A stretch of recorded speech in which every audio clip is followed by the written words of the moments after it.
Queridos amigos, queridos irmãos, que a paz de Jesus esteja em nossos corações.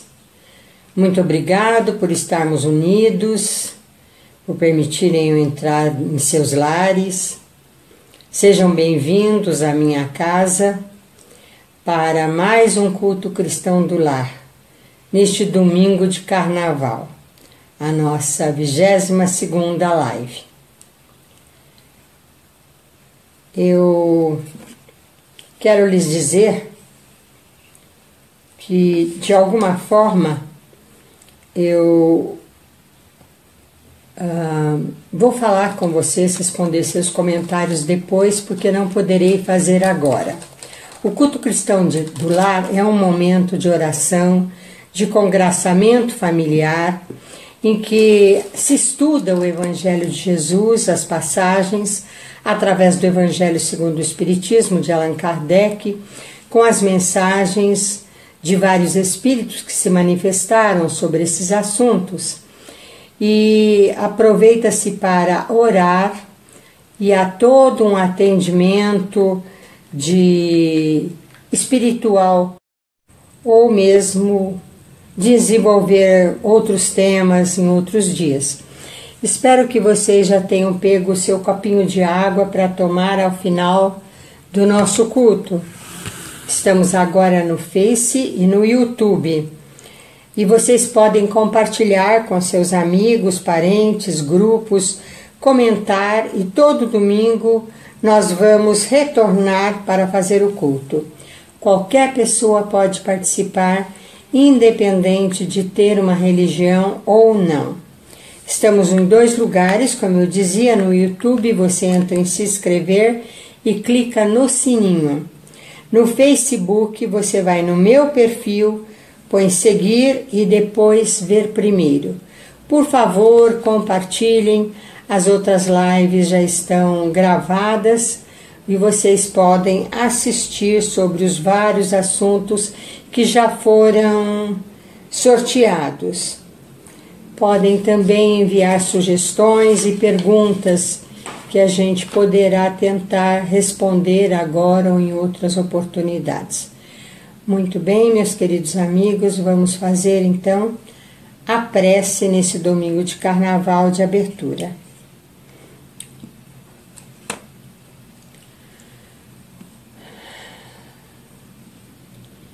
Jesus, Mestre querido, mais uma vez te buscamos a presença através das lições que deixaste gravadas quando estiveste encarnado entre nós.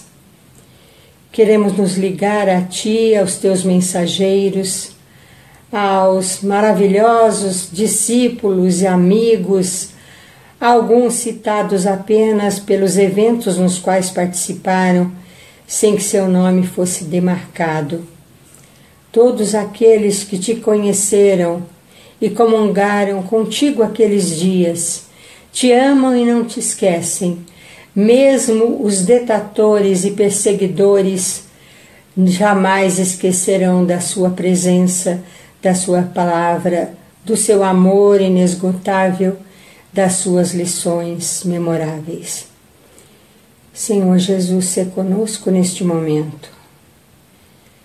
Em todas as partes do nosso Brasil, onde se festejam as festas carnavalescas, mas também onde a dor se faz presente. E em todos os recantos do mundo, onde os conflitos geram sofrimentos, desesperança, desilusão e tristeza. Tua Mãe Santíssima nos ampare nesse momento. Abraça-nos com teu amor infinito. Faça-nos sentir a tua presença conosco neste momento. Assim seja. Bom, vamos então sortear o tema. Vamos ver sobre o que nós vamos falar hoje.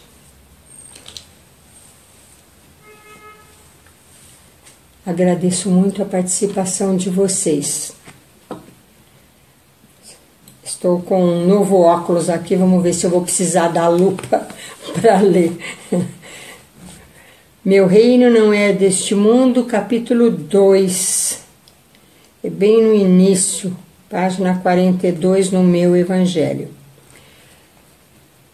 Pilatos, tornando a entrar, pois, no palácio, e tendo feito vir Jesus, lhe disse: Sois o rei dos judeus? Jesus lhe disse, respondendo: Meu reino não é deste mundo. Se meu reino fosse deste mundo, minha gente teria combatido para me impedir de cair nas mãos dos judeus. Mas meu reino não é aqui. Pilatos então lhe disse: Sois, pois, rei? Jesus lhe replicou: Vós o dissestes, eu sou rei. Eu não nasci e nem vim a este mundo, senão para testemunhar a verdade. Qualquer que pertença à vontade, escuta a verdade, escuta a minha voz. São João, capítulo 18, versículo 36, 33 e 37. É uma passagem de quando Jesus estava sendo julgado através do aprisionamento feito pelos romanos, obedecendo às insistências e os insistentes pedidos e exigências do Sinédrio e do povo judeu. E, em poucas palavras, é muito importante essa passagem, porque Pilatos pergunta se ele é o rei dos judeus. Os romanos temiam uma revolta dos judeus a quem dominavam, uma revolta militar, e volta e meia apareciam novos líderes conflitando, tentando vencer o Império Romano, e acabavam sempre sendo prisioneiros ou mortos. Mas Jesus trazia na sua trajetória palavras de paz, de amor, de entendimento, verdade que ele se levantara atacando os hipócritas do seu tempo, os vendilhões do templo, os homens do Sinédrio que diziam obedecer à lei de Moisés, mas que realmente não estavam a fim de fazer nada além do que manter o seu domínio, o seu poder sobre o seu povo, e intervindo até mesmo nas leis romanas. Então, Pilatos é direto na pergunta: você é o rei dos judeus? Ora, ele diz então a Pilatos que o reino dele não era desse mundo, respondendo então que ele era um rei sim, mas que não era da terra, porque senão os combatentes que estivessem com ele nas suas lutas terrenas teriam impedido que ele fosse preso, teriam tomado as armas, teriam tentado de alguma forma impedir que ele estivesse naquele momento diante do governador romano.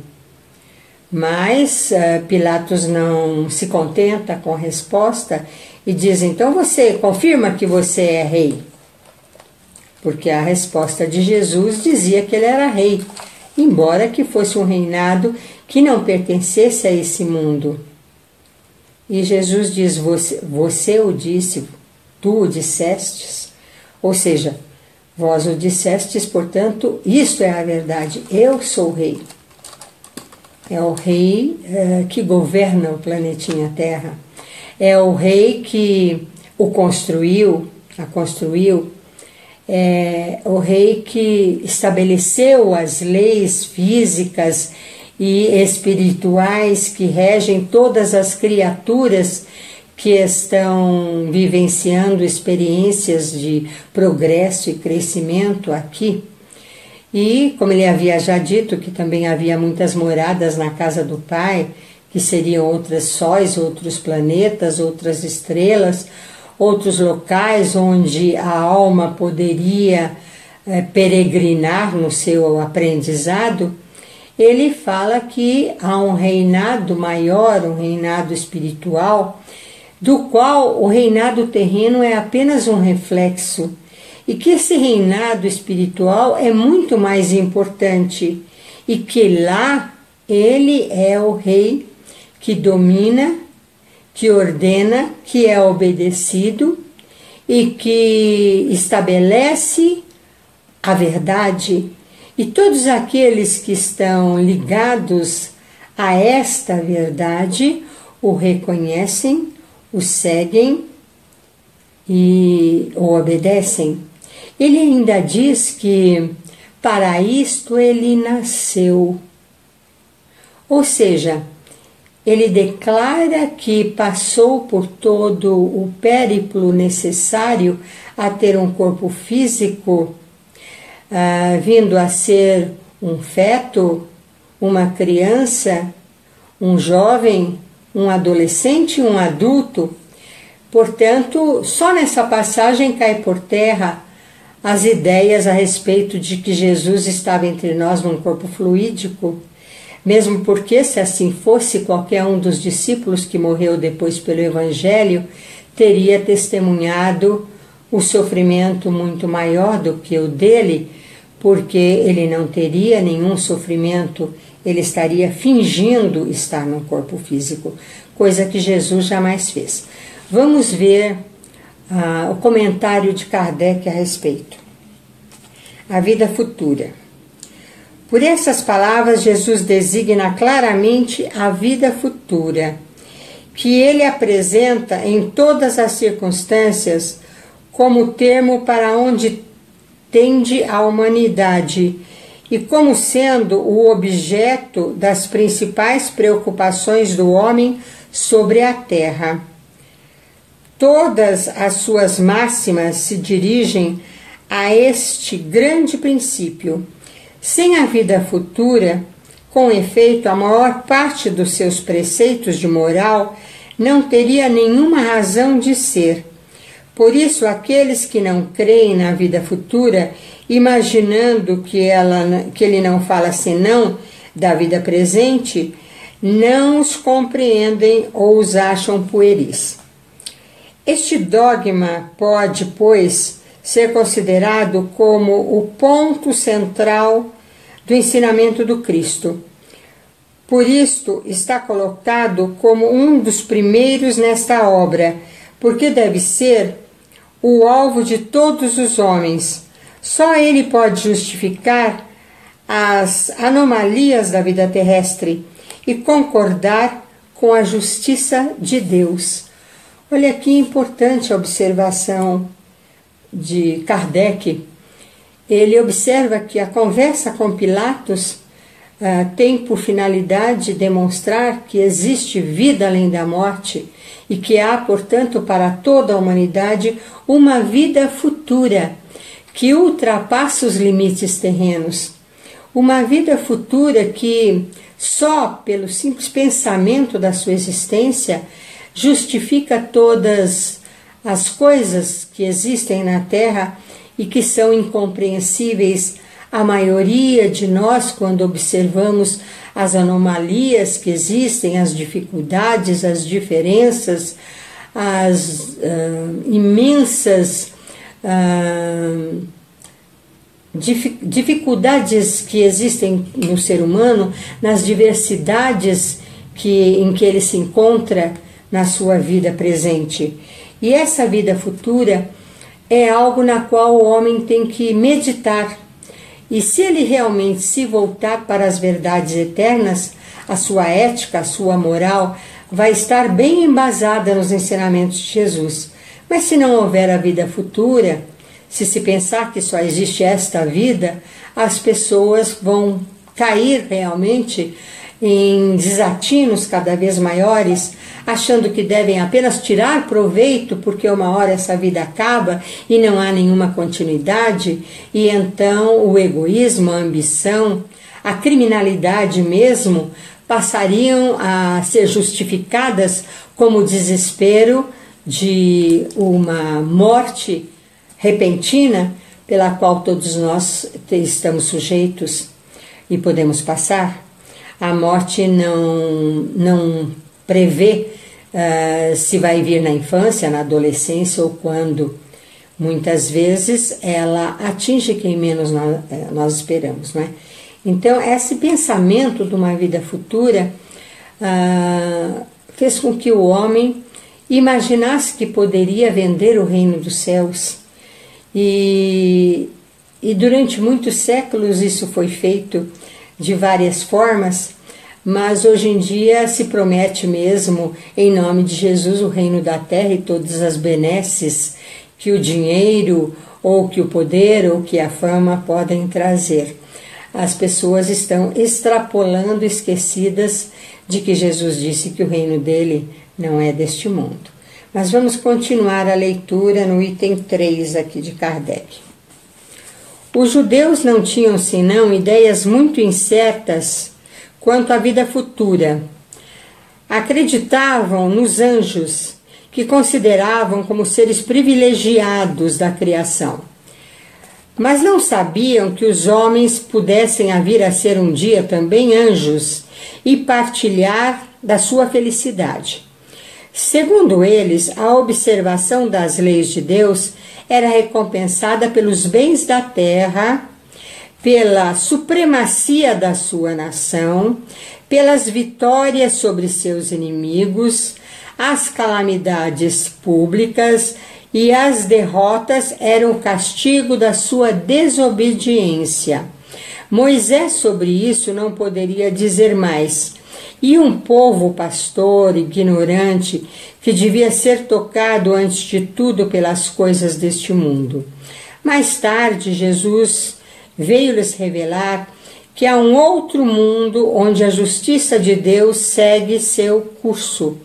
E este mundo que ele promete àqueles que observam os mandamentos de Deus e onde os bons encontrarão sua recompensa. Esse mundo é o seu reino.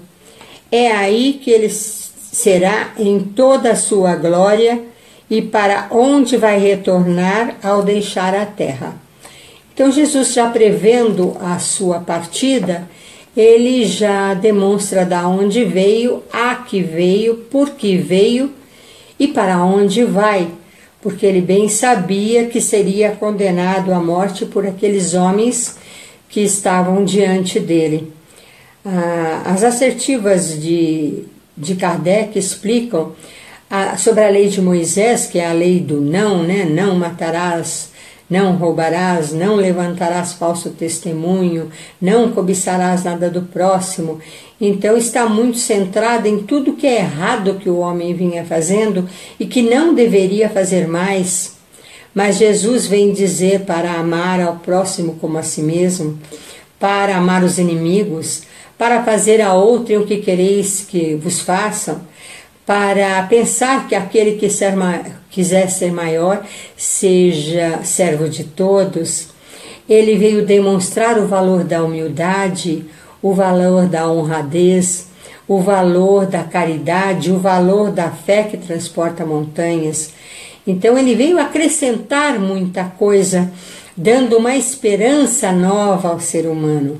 Moisés trouxe a fé, que era a primeira revelação, e Jesus trouxe a esperança, que é a crença na imortalidade da alma. Entretanto, Jesus, conformando seu ensinamento ao estado dos homens da sua época, não acreditou dever lhes dar uma luz completa, que os teria ofuscado sem os esclarecer, porque não teriam compreendido. Ele se limitou a colocar, de alguma sorte, a vida futura em princípio, como uma lei natural, a qual ninguém pode escapar. Todo cristão crê, pois, forçosamente na vida futura, mas a ideia que muitos fazem dela é vaga, incompleta e, por isso mesmo, falsa em muitos pontos, para a grande maioria e ao grande número de pessoas. Não é senão uma crença sem certeza absoluta, daí as dúvidas e mesmo a incredulidade. Então veja, a passagem fala que Jesus não falaria às claras tudo sobre essa vida futura, sobre a vida anterior ao reencarne. Ele falaria de outras formas sobre esses assuntos, falando com Nicodemos, por exemplo, dizendo que ninguém pode ver o reino do céu se não nascer de novo. Ele fala sobre Elias, que era o mesmo João Batista. Ele fala também que enviaria um Consolador no momento propício para esclarecer aquilo que ele não falara de forma clara. Veja, mesmo ele não explicitando as coisas, a gente fica pensando como devia ser difícil para ele conviver com aquela geração que ele mesmo chegou a chamar de incrédula e má, e hipócrita e adúltera, várias vezes durante o seu contato com eles, e dizendo inclusive que a geração de Nínive julgaria aquela sua geração da sua época e ela seria condenada. Então ele sabia exatamente o que estava acontecendo. Eu me recordo de uma conversa que tive com um amigo há pouco tempo, em que eu dizia das dificuldades da divulgação daquilo que os Espíritos nos dão, e como a gente não encontra, muitas vezes, amparo nos próprios meios que comungam conosco as ideias espíritas. E ele falou para mim: calma, Mariluza, na vida futura você vai receber a sua recompensa.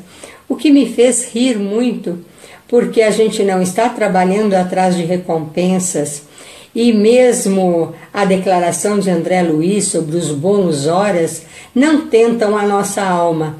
A satisfação de fazer aquilo que nós achamos devido, aquilo que nós achamos o melhor, entre as pessoas mais próximas ou mesmo publicamente, é o nosso pagamento maior. Claro que erraremos muitas vezes, todos erram. Eu brinco dizendo que Deus não gosta de concorrência, só Ele é perfeito, e Jesus era o espírito mais evoluído entre nós, sem jaça nenhuma, e os homens o condenaram. Imagina a gente que ainda está no jardim da infância do conhecimento. Mas vamos continuar a leitura de Kardec. Eu estou apanhando um pouco com esse novo óculos. O Espiritismo veio completar nesse ponto, como em muitos outros, o ensinamento do Cristo, quando os homens entreveem e ficam mais amadurecidos para compreenderem a verdade. Com o Espiritismo, a vida futura não é mais um simples artigo de fé, uma hipótese, e é uma realidade material, demonstrada pelos fatos, porque são as testemunhas oculares que vêm descrevê-la em todas as suas fases, em todas as suas peripécias, de tal sorte que não somente a dúvida não é mais possível, mas a inteligência mais vulgar pode fazer ideia do seu verdadeiro aspecto, como se imaginasse um país do qual se fez uma descrição detalhada. Ora, essa descrição da vida futura é tão circunstanciada, as condições da existência feliz ou infeliz daqueles que aí se encontram não são tão racionais que podemos dizer, apesar disso, que ela não pode ser de outra forma e que está lá a verdadeira justiça de Deus. Kardec tropeçou nas mesas girantes, nos fenômenos mediúnicos, que os espíritos estavam sob a égide do Espírito da Verdade, fazendo com que ocorressem em todas as partes do mundo, primeiramente como uma diversão, ou como as irmãs Fox, lá em Deauville, que falavam com o espírito do caixeiro que havia sido assassinado naquela casa e que depois de 50 anos uma parede da residência ruiu e apareceu o esqueleto, os documentos e a mala do caixeiro Charles Rosna, identificando, portanto, a verdade das assertivas das duas meninas Fox, as irmãs Fox, que conversavam com aquele espírito que tinha sido assassinado na casa onde elas vieram depois a morar. E Kardec tropeçou nas mesas girantes, através da qual os espíritos respondiam às perguntas que lhes eram feitas. E então o fenômeno mediúnico, a mediunidade, foi a pedra angular na qual se ergueu toda a doutrina do Espiritismo, a doutrina dos Espíritos, porque foram eles que se manifestaram para que ela viesse a lume, para esclarecer aquilo que Jesus ainda não tinha falado e para falar às claras o que tinha sido falado, ou por parábolas, ou por palavras que na sua época não foram completamente entendidas. Deveria ser mesmo muito difícil naquele momento, embora eles falassem ressurreição, que na época muitas vezes era tida como reencarnação, era muito difícil para os povos entenderem uma doutrina baseada no amor, na fé, na caridade, na esperança e mais nas verdades eternas das almas dos homens, de onde vieram, para onde vão e o que vieram fazer aqui, né? Quem somos nós? Aliás, é um quadro magnífico de Paul Gauguin com esse tema, não é? É um tema que veio com força total no cristianismo, depois ele renasceu no Renascimento com os grandes pintores, os grandes mestres, filósofos e tudo mais, já tinha sido abalizada por Sócrates, Platão, Aristóteles e muitos outros filósofos, e a crença nos deuses lares da Roma Antiga, Sócrates falando com seu dêmon particular, com o espírito que o dirigia. Depois nós vamos ver o ressurgimento das ideias com a luz nas telas, no impressionismo, no expressionismo, e nesta mesma época nasce Kardec para poder tropeçar no fenômeno mediúnico.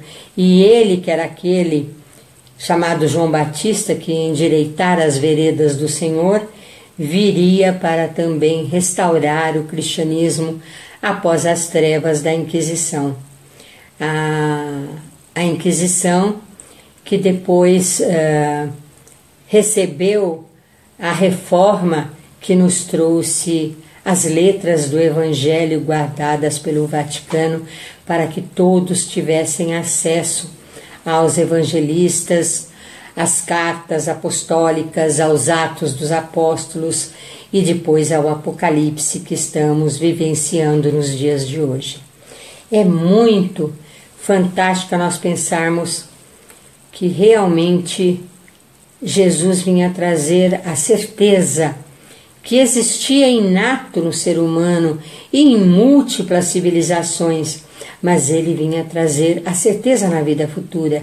E mais, ele o fez de tal forma que depois de desencarnado, ele, 3 dias depois, aparece no jardim de Getsemane, aparece a Maria de Magdala, depois, diante dos discípulos fechados no seu cenáculo, ocultos e medrosos, ele aparece por 2 vezes diante deles, a 2 discípulos na estrada de Emaús, a mais de 400 pessoas na Galileia, e ressurge para dizer que a morte não existe, que nós estamos aqui de passagem e que o importante é a vida futura. E essa vida futura é uma programação muito bem feita para cada um de nós nas diversas etapas reencarnatórias, a fim de que aos poucos venhamos a aprender as lições que temos que aprender através da emoção, através da paixão, através do amor, através da paz, através da luta pela saúde, pelo dinheiro, pelo amor ao próximo, através do carinho, através de tudo aquilo que nós vivenciamos no dia a dia. Eu estou falando isso porque a toalha da mesa tem todas essas palavras inseridas nela e está me inspirando, portanto, a perceber que em todos os lugares Jesus está presente com as suas lições, não apenas nos concitando a ouvi-lo e a segui-lo, nos exortando a continuar nos nossos ideais dentro da ética e da moral cristã, mas também nos admoestando a cada passo para que possamos reconhecer a beleza de cada instante, a grandeza da possibilidade de termos as nossas famílias, os nossos amigos, as nossas profissões, as nossas condições de materializar a vida futura na vida presente. Porque essa vida futura nossa será exatamente o reflexo daquilo que tivermos feito na vida presente. E quem trabalha nas comunicações espirituais sabe bem disso, porque há uma diversidade imensa de espíritos, cada um na sua dimensão, com as suas histórias, com suas reclamações, com o seu sofrimento, com as suas escolhas, com os seus ideais, com as suas preocupações, e que vêm muitas vezes ao nosso encontro em busca de uma palavra amiga, de um conforto, de um alívio, de um auxílio, ou para nos dar as suas lições e contar-nos as suas histórias de séculos e séculos passados, a fim de que as suas lições nos exortem nas mudanças, nas escolhas e nas transformações que nós devemos fazer naquilo que nos está mais ou menos programado no roteiro de cada existência, dentro da programação feita pelos nossos mentores, pelos nossos anjos da guarda, que são acima dos mentores.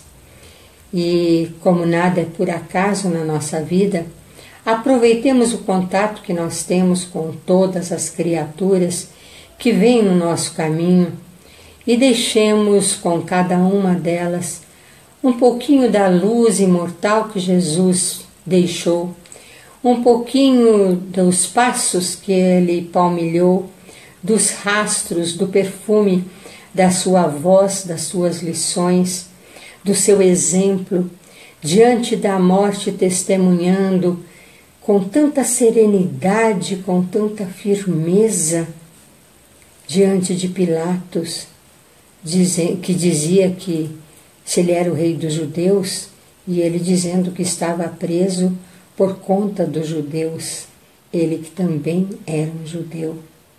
Fantástico, um judeu descendente de Davi, tanto pela parte do pai José, como parte da mãe Maria. Davi que disse que as criancinhas cantariam hosanas e canções de louvor nas ruas de Jerusalém ao filho de Davi, algo que havia ocorrido antes dele ser aprisionado. Então, tudo aquilo que foi escrito sobre ele pelos profetas do Velho Testamento aconteceram exatamente como haviam sido declaradas que iriam acontecer no futuro, porque Jesus disse: não vim atacar a lei ou os profetas, mas dar-lhes cumprimento. Então nós vemos que a primeira revelação foi de Moisés, a segunda revelação foi de Jesus, e a terceira revelação quem trouxe foi Allan Kardec. Então era a fé, a esperança e a caridade. Segundo Paulo de Tarso, permanecem as três, mas a mais importante é a caridade, Por isso, fora do amor, fora da caridade, não há salvação, mas a caridade é filha dileta da fé. Espero que vocês tenham gostado do trecho. Nós ficamos só com as informações de Kardec, que continuam sobre a realeza de Jesus, qual era, o ponto de vista dele e das outras pessoas, para depois entrar nas instruções dos Espíritos. Então é um capítulo muito importante, é o segundo capítulo do Evangelho segundo o Espiritismo, que vem nortear a todos nós, não apenas pelo raciocínio, pela lógica, pelas manifestações mediúnicas, mas até pelas comprovações científicas que já estão ocorrendo em várias partes do mundo, da continuidade da vida e da vida futura depois da partida da vida terrena, quando a morte vier buscar a cada um de nós. Muito bem, vamos então fazer a nossa prece de encerramento. Agradeço a todos que partilharam, compartilhem as nossas lives, participem, perguntem, falem das suas dúvidas e das coisas que vocês sentiram durante o culto, dentro da sensibilidade espiritual de cada um de vocês. Porque nesse momento é como se cada um de vocês, não apenas pela internet, mas espiritualmente, estivesse conectado conosco, dentro da nossa casa, no nosso culto cristão do lar. Vamos orar.